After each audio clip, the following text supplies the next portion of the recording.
For years, Amy Brown stood quietly in the shadows of her family, letting the world believe in the myth of unity that Alaskan Bush People so proudly displayed.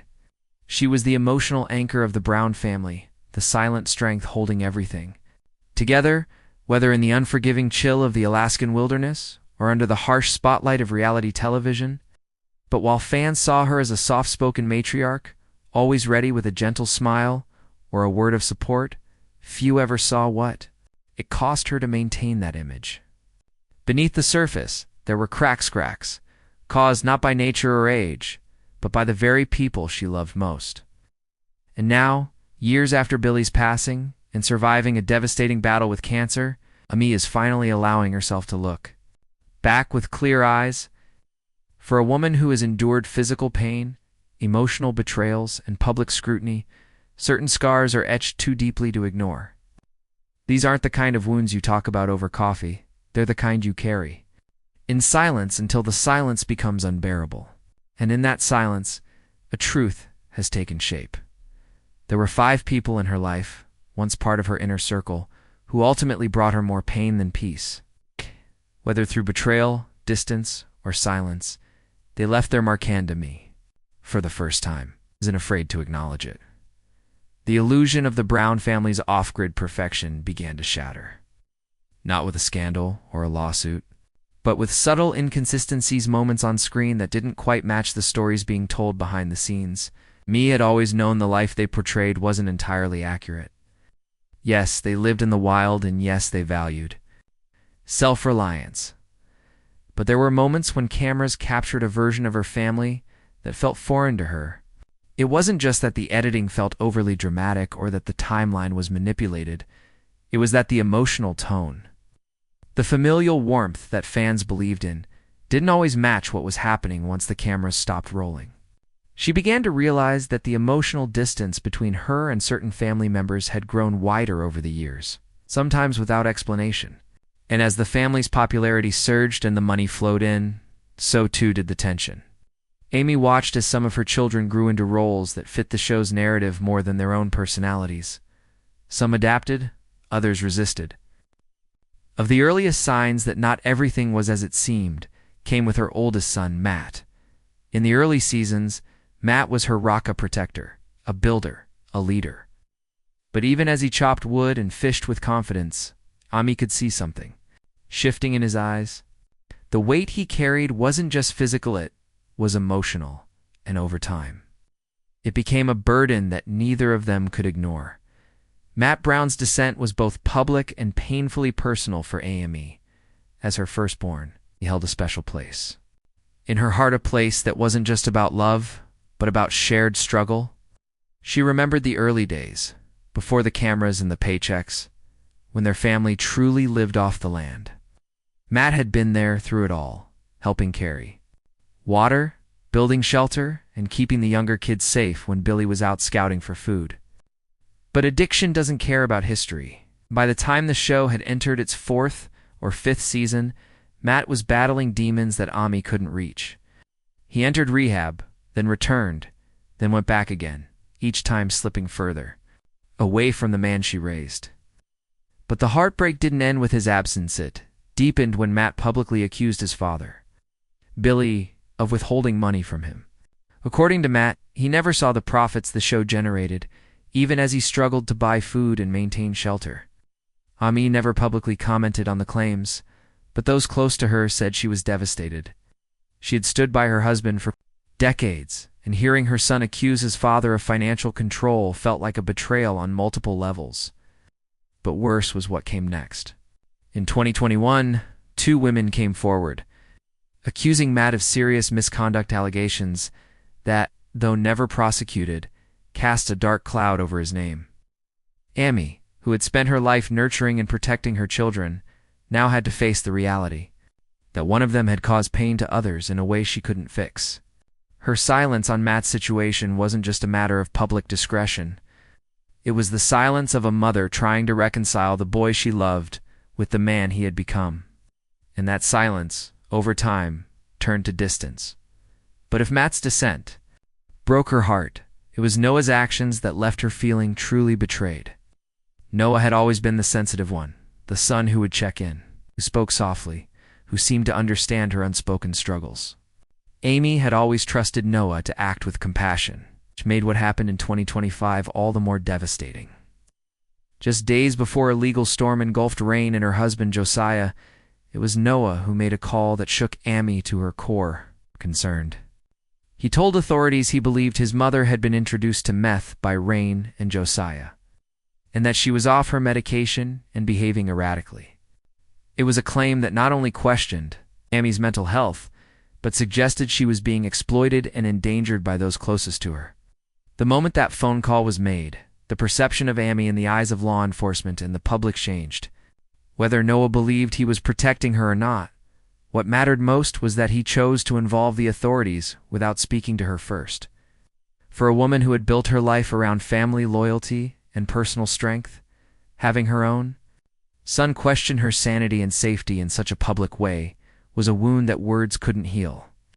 Amy had survived cancer, had stood by her husband through scandal and death, but she had never expected to be the subject of a welfare check called in by her own child.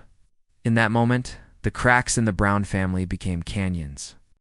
And though she may never say it aloud, those close to her believe that trust once broken in that way is impossible to fully rebuild. The next person Amy distanced herself from wasn't a child, but someone who had been like family for years. Someone who had moved through their world almost invisibly, but played a significant role behind the scenes. Longtime viewers may remember Brenda Britt, Billy's first wife, as a ghost in the background. Of the Brown family legacy, Brenda had a daughter with Billy, and while she rarely appeared on camera, the presence of Billy's past life hovered like a shadow over the newer chapters Amy helped build. In the early days, Amy tried to embrace the reality of Billy's past. She welcomed Twilight, Billy's daughter with Brenda, and treated her with the same care she gave her own children. But as the years wore on, Amy couldn't ignore the subtle ways in which Brenda and some extended relatives stirred unrest.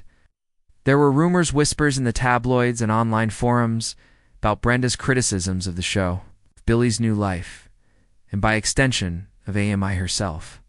It wasn't just about resentment, it was about legacy, about who truly held the heart of the Brown family history. Amy, who had sacrificed everything to build that legacy, began to feel undermined by a woman who had long since left. Billy but continued to cast doubt on the world Amy had helped create. The tension never exploded into a public feud, but it festered. Quietly for years, for Amy, who values peace and privacy, even silent disrespect can be deafening. And though she never lashed out, those close to her say, she finally began to set boundaries, emotional and relational, that ensured she wouldn't be pulled back into battles she thought had been buried decades ago. But perhaps the most painful tension came not from outsiders or troubled sons, but from within the very bond that was supposed to be unbreakable, the sisterhood between Amy's daughters. Birdie and Rain were always shown as inseparable on screen, too strong. Wild-spirited women carving their identities in the shadow of their parents, Amy had poured herself into raising them with strength, compassion, and resilience. Families' fortunes shifted, and the pressure of public life intensified. Their relationship with their mother began to change. Birdie, deeply private and increasingly withdrawn, began to distance herself from the family's public narrative altogether. Rain, on the other hand, became more involved, sometimes too involved, according to Amy. The real breaking point wasn't one event, but a series of small decisions, missed calls, unexplained absences, and moments when Amy felt more like an obligation than a mother. The 2025 incident with Rain and Josiah only magnified the strain. Being named in Noah's report as someone allegedly influencing Amy's behavior and potentially keeping her from her medication was a line that Amy couldn't ignore. Whether the claims were true or not, the lack of proactive support from Amy's. Rain during that time sent a loud message. Amy, who had once believed her daughters would always be her safe haven, found herself retreating emotionally. The trust, the closeness, they weren't gone, but they had been bruised. And Amy, after everything she had endured, simply didn't have the strength left to pretend otherwise. In the end, Ami Brown isn't a villain. She isn't even a victim in the traditional sense. She's a survivor of illness, of grief, of public life, and of family dynamics so complex they defy easy explanation. What she's revealing now isn't a list of grudges, but a map of scars, each one tied to a name, a moment, a fracture in what once felt like an unbreakable bond. Matt, Noah, Brenda, Rain, Birdie, they aren't just people. She grew distant. From they are reminders that love, no matter how deeply rooted, is not always enough to withstand the storms of fame, trauma, and personal growth. Ami isn't asking for sympathy. She's simply stepping into her truth. And in doing so, she's proving that even the quietest voices can carry the weight of an entire family story, one painful revelation at a time. It wasn't the first time Noah Brown had publicly distanced himself from his sister Rain. But the events of 2024 marked a permanent fracture that shocked even the most hardened fans of Alaskan Bush People. At a time when family loyalty was supposed to be their brand, Noah and his then-wife Rain filed a restraining order against his own sister. The court filings were chilling accusations of harassment, substance use, and even violence. This wasn't just sibling rivalry, it was the kind of rift that made the rest of the family sit up and reconsider how deep the emotional wounds had gone. Noah recounted incidents spanning years, including one where Rain allegedly offered their mother Ami a narcotic substance under the guise of helping a headache. Another moment, even darker, involved a scene during filming when Rain allegedly told Noah the world would be better if he wasn't living anymore. That wasn't a flippant remark, it cut to the core, especially given how mental health had become such a fragile subject for the family after years of public pressure. But Noah's concerns didn't stop there. Described distressing moments on the family's homestead involving their horses. In one situation, he claimed the animals had suffered due to Rain and Snowbird ignoring his instructions, ultimately resulting in the loss of one horse. In the most disturbing allegation, Noah said that when he tried to intervene, Rain threatened to end the life of another horse herself, and even warned him to stay in his truck or she'd retrieve a weapon. These weren't minor family squabbles, these were declarations written under oath, delivered to the court, and made public. And while Noah may have believed he was doing the right thing, standing up to what he perceived as dangerous behavior, the fallout for Ami was something entirely different. For her, this didn't feel like protection. It felt like betrayal. What wounded her most wasn't that Noah thought she might need help, but that he went to strangers the courts be for coming to her. That one decision shifted something. Inside Amy, she didn't speak about it publicly, but those closest to her noticed it. A mother who had once believed that love was enough now had to face the reality that her own son could see her as collateral damage in a war between siblings.